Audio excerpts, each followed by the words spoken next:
Throughout Chris Craft's history, the brand has had a love affair with teak. It's got timeless beauty and it's a very durable and weatherable product. Chris Craft being a premium product, these types of materials and finishes are expected on our boat. And we build a product we believe is above the rest. When you look at a Chris Craft, you'll notice there is teak used throughout the boat. Beginning at the bow on our foredeck, beautifully flowing along the covering boards that are on our GT and Launch series, you'll notice teak is everywhere. Chris Craft uses teak as it has stood the test of time.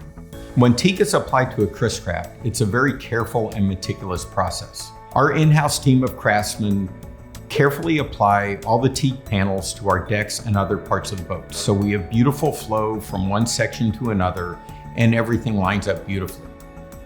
Our brand name is synonymous with teak.